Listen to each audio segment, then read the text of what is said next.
இன்றைக்கி நாம் இந்த பதிவில் பார்க்கக்கூடிய ராசி சிம்ம ராசி. உங்களுக்கு பாருங்கள், கடந்த காலத்தில் ஏற்பட்ட சோதனை நீங்கவும் எதிர்காலத்தில் நன்மை பெறக்கூடிய அமைப்பும் இருக்கா இல்லையா? என்ன விஷயம்லாம் நன்மை தான் நடக்கும். கிரகநிலை அமைப்பால் உங்களோட வாழ்க்கையில் இப்போ ஏற்படக்கூடிய மாற்றங்களும் அதனால் வரக்கூடிய தாக்கங்களும் என்ன, இதை பற்றின முழுமையான தகவலையும் தான் உங்களுக்காக இந்த பதிவில் நாங்கள் சொல்லியிருக்கோம். இந்த பதிவு பாருங்கள், சிம்மராசி அன்பர்கள் நீங்கள் பயன்பெறும் வகையில் இருக்கும்.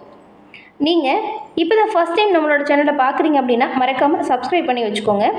சிம்மராசி அன்பர்கள், உங்களோட வாழ்க்கையில் எல்லா விதத்துலையுமே நன்மை வரக்கூடிய அமைப்பு இருக்கா இல்லையா? சாதகமாக என்னென்ன நடக்கும், பாதகமாக வரக்கூடிய பிரச்சனையிலிருந்து விடுபட நீங்கள் என்ன செய்யணும், இது பற்றின முழுமையான தகவலையுமே இந்த பதிவில் சொல்லியிருக்கோம்.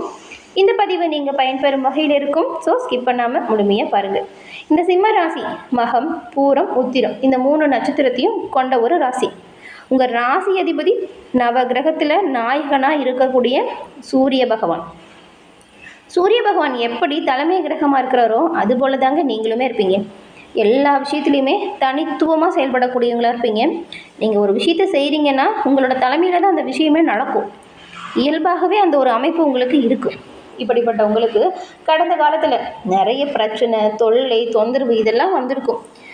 எவ்வளவு நல்லது மற்றவங்களுக்கு செஞ்சாலும் நமக்கு வர விளைவு ஏன்னா இப்படி பாதிப்பை ஏற்படுத்துது அப்படிங்கிற ஒரு கவலையில் இருந்திருப்பீங்க. நிறைய எதிரி தொல்லை கூட இருந்திருக்கும். திட்டமிட்ட செயல் திட்டமிட்டபடி நடந்திருக்காது. இதுவே நிறைய மன உளைச்சலை கொடுத்துருக்கோம். இதனால் மனநலமும் சரி, உடல்நலமும் சரி நிறைய பாதிப்பை கொடுத்துருக்கோம். இந்த பிரச்சனையிலிருந்து எப்போ தான் நமக்கு தீர்வு கிடைக்க போகுது அப்படிங்கிற ஒரு எண்ணத்திலேயே நீங்கள் இருந்திருப்பீங்க. உங்களுக்கு இந்த மாதத்தோட கிரக அமைப்பை பார்த்தா ஆச்சரியப்படக்கூடிய வகையில் பல கிரக அமைப்பு இருக்குது. அது நல்லதா கெட்டதா அப்படிங்கிறத நாம் இப்போ பார்க்க போகிறோம். இந்த சிம்ம ராசி எல்லோருக்கும் எல்லா விதத்திலுமே நன்மை செய்யக்கூடிய ஒரு ராசி. உங்ககிட்ட உதவின்னு கேட்டால் இருக்கிற எல்லாத்தையுமே எடுத்து கொடுத்துடுவீங்க. அதே போல் உங்களுக்கு தெரிஞ்சவங்க, நண்பர்கள் ரொம்பவும் கஷ்டத்தில் இருக்கிறாங்க அப்படின்னா கேட்காமலே உதவி செய்யக்கூடியவங்க சிம்மராசி அன்பர்கள் நீங்கள். இப்படிப்பட்ட சிம்மராசி அன்பர்களுக்கு இப்போ ஏற்பட்டிருக்கும் கிரகநிலை அமைப்பு நிறைய விதத்தில் மாற்றம் தரக்கூடிய வகையில் இருக்குது. அது என்ன மாதிரியான மாற்றம் அப்படிங்கிறத நாம் பார்க்கலாம். அதுக்கு முன்னாடி சிம்ம ராசிக்காரங்க சூரிய பகவானை ராசி அதிபதியாக கொண்டவங்க அப்படின்னு சொன்னோம். இந்த சிம்ம ராசியில் இருக்கக்கூடிய புனர்பூசம், பூசம், ஆயில்யம் இந்த 3 நட்சத்திரக்காரங்களுமே வெள்ளிக்கிழமையில் முருகப்பெருமான மனமாற வழிபாட்டு செஞ்சிங்கன்னா நன்மையை பெறுவீங்க. சிவபெருமானின் பரிபூர்ண அருளும் கிடைக்கக்கூடிய வாய்ப்பையுமே நீங்கள் முருகப்பெருமான வழிபாடு செய்கிறது மூலம் பெற முடியும். முருகனின் பரிபூர்ண அருளும் இருந்தால் எல்லாமே உங்களுக்கு நல்லதாக நடக்கும். மனமாற முருகப்பெருமானை பார்த்து நீங்கள் உங்களோட மனதில் இருக்கிற ஒரு பிரார்த்தனையை சொல்லி மனமாற வேண்டிக்கோங்க. அந்த நல்லது நடக்கும். உங்களோட பிரார்த்தனை விரைவில் உங்கள் கை சேரும். எல்லா வகையிலுமே முன்னேற்றம் கிடைக்கக்கூடிய அமைப்பு முருகனின் பரிபூர்ண அருளாலும் சிம்மராசி அன்பர்கள் உங்களுக்கு கிடைக்கும். உங்களுக்கு முருகப்பெருமான் ரொம்பவும் பிடிக்கும் அப்படின்னா பல தண்டாயுதபாணிக்கு அரோகரா அப்படிங்கிற மந்திரத்தை மறக்காமல் 3 முறை பதிவிடவும் செய்யுங்க. அப்படி செய்யும்போது உங்களோட மனதில் அந்த பிரார்த்தனை நினச்சிக்கோங்களேன், அந்த விஷயம் நல்லதாக நடக்கும். விரைவில் நன்மை உங்களுக்கு பிறக்கும். முருகப்பெருமானின் பரிபூரண அருளும் கிடைச்சி நீங்கள் நலமுடன் வாழ உங்களுக்கு வாழ்த்துக்களையும் உங்களுக்காக முருகப்பெருமானிடம் நாங்கள் பிரார்த்தனையும் செஞ்சுக்கிறோம். சிம்மராசியில் இருக்கக்கூடிய இந்த 3 நட்சத்திரக்காரங்களுக்கும் கிரக நிலைகள் எப்படி அமைஞ்சிருக்கு, அந்த கிரக நிலைகளால் வரக்கூடிய பலன்கள் என்ன, எந்த விஷயத்தில் நீங்கள் கவனமாக இருக்கணும் அப்படிங்கிறத வாங்க பார்க்கலாம். சிம்மராசியில் மகம், பூரம், உத்திரம் உங்களுக்கு கிரக நிலைகளை பொறுத்த வரைக்கும் உங்கள் ராசியிலேயே சுக்கிரன் இருக்கிறாரு, கூடவே கேது பகவானும் இருக்கார். தனவாக்கு குடும்பஸ்தானத்தில் பார்த்தா சூரியன் புதனோடு இணைஞ்சிருக்காரு. தைரிய வீரிய ஸ்தானத்தில் செவ்வாயும், கலசர ஸ்தானத்தில் சனியும் ராகுவும் இருக்காங்க. சனி பகவான் வக்கர இயக்கத்தில் இருக்கிறாரு, கூடவே ராகுவும் இருக்காரு. லாபஸ்தானத்தில் குரு பகவான் இருக்கக்கூடிய அமைப்புகளில் இப்போ கிரக அமைப்புகள் அமைஞ்சிருக்கு. இந்த கிரக அமைப்பால் இந்த மாதம் உங்களுக்கு ஏற்படக்கூடிய பலன்கள் எப்படி அமையும் அப்படிங்கிறத பார்க்க போகிறோம். அதுக்கு முன்னாடி எதிர்காலத்தில் நடக்கக்கூடிய விஷயத்தை நினச்சி இருக்கக்கூடிய பயம் நீங்கவும், கடந்த காலத்தில் ஏற்பட்டிருந்த கஷ்டங்கள் தீரவும், உங்களோட சொந்த ஜாதகத்தை கணிப்பதன் மூலம் நீங்கள் நன்மையை பெற முடியும். அதுக்கு பயன்பெறக்கூடிய வகையில் தான் டிஸ்கிரிப்ஷனில் பாருங்கள் ஜோதிட நம்பர் கொடுத்துருக்கோம். அந்த நம்பருக்கு நீங்கள் ஃபோன் பண்ணியே உங்களோட ஜாதகத்தை எளிய முறையில் கணிச்சிக்கலாம். இதுக்காக நீங்கள் ரொம்ப தூரம் அலைய தேவையில்லை. ஜாதகத்தை தூக்கிட்டு இடத்த தேடி ரொம்பவும் கஷ்டப்பட தேவையில்லை. உங்களோட கையில் இருக்கிற மொபைல் ஃபோனே போதும். ஃபோனை எடுங்க, டிஸ்கிரிப்ஷனில் இருக்கிற நம்பரை நோட் பண்ணுங்கள்.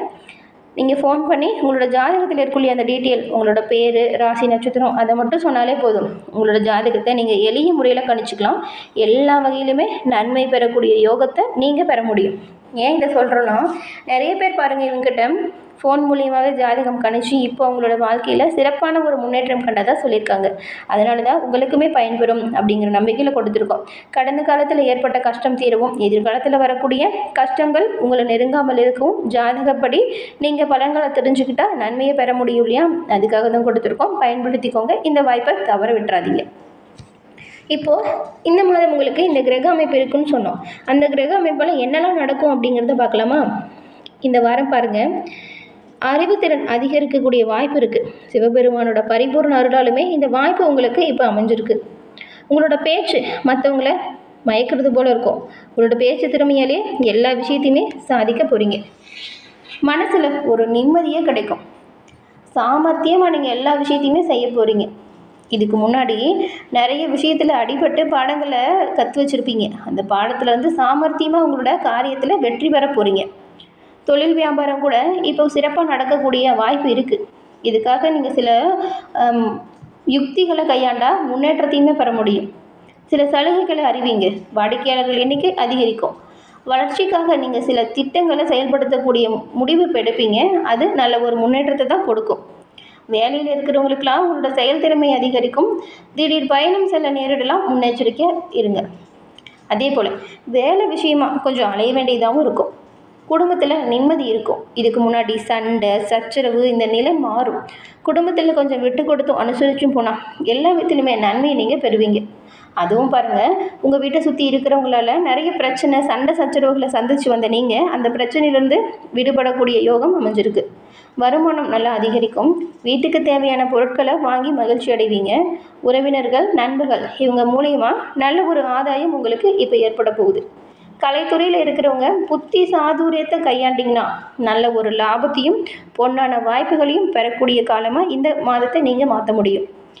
அரசியல்வாதிகளை பொறுத்த வரைக்கும் உங்களுக்கு பாருங்கள், இதுக்கு முன்னாடி நீங்கள் செஞ்ச நல்ல செயல்களுக்காக இனிமையான செய்தி உங்களை தேடி வரும். பெண்களை பொறுத்த வரைக்கும் இனிமையான வார்த்தைகளால் சிக்கலான காரியத்தை கூட எளிமையாக செஞ்சு முடிச்சிடுவீங்க. மாணவர்களுக்கு கல்வியில் நல்ல ஒரு முன்னேற்றம் வரும். எதிர்காலத்தில் கருத்தில் கொண்டு சில திட்டங்களை நீங்கள் ஆலோசனை செஞ்சால் நன்மையுமே பெற முடியும். கடந்த காலத்தில் எந்த விஷயத்துலலாம் பின்னடைவாச்சோ அது எல்லாமே உங்களுக்கு இப்போது சுபமாக நடக்கும். எல்லாமே முன்னேற்றம் தரக்கூடிய வாய்ப்பு தான். வரக்கூடிய வாய்ப்பை மட்டும் நீங்கள் சரியாக பயன்படுத்திக்கணும். ஏன்னா எப்பொழுதுமே நீங்கள் மனமார சிவபெருமான வழிபட்டுட்டே இருங்க. அந்த ஓம் நமச்சிவாயா மந்திரத்தை உங்களுக்கு நேரம் கிடைக்கிறப்பெல்லாம் சொல்லுங்கள். சிவபெருமானின் அருள் இருந்தால் நீங்கள் தொடங்குற விஷயம் எல்லாமே நல்லதாக நடக்கும். தொட்டது துளங்கும். பொன்னான காலமாக நீங்கள் வரக்கூடிய காலத்தை மாற்ற முடியும். இப்போது இந்த 3 நட்சத்திரத்துக்கும் என்ன மாதிரியான வாய்ப்பு கிடைக்கும் அப்படின்றத பார்க்கலாம். முதல்ல மகம் நட்சத்திரக்காரங்க உங்களுக்கு பாருங்கள், இந்த வாரம் மேல் அதிகாரிகள் சொல்கிறத மறுத்து பேசாமல் அனுசரித்து போகிறது நல்லது. குடும்பத்தில் ஏற்பட்ட குழப்பம் தீர்ந்துடும். தெளிவான முடிவை நீங்கள் இப்போ எடுக்க போகிறீங்க. தெளிவான முடிவின் மூலம் நன்மை கிடைக்கும். கணவன் மனைவி ஒருத்தருக்கு அனுசரித்து எதையுமே மனம் விட்டு பேசுறதன் மூலம் நன்மையை பெற முடியும். பெண்களுக்கு எந்த வேலையுமே மன திருப்தியோடு செய்யக்கூடிய ஒரு நல்லது நடக்கக்கூடிய வாய்ப்பு இருக்குது. உங்களோட சாமர்த்தியமான பேச்சின் மூலம் காரிய வெற்றி பெறுவீங்க.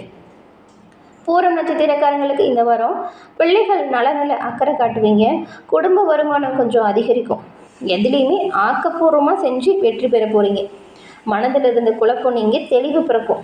மாணவர்களை பொறுத்த வரைக்கும் ஆசிரியர்கள் சொல்கிறத கேட்டு அதன்படி நடக்கிறது நல்லது. பாடங்களில் இருக்கும் சந்தேகத்தை உடனுக்குடன் கேட்டு தெரிஞ்சுக்கோங்க. இது வெற்றி வாய்ப்புக்கு உதவியாக இருக்கும்.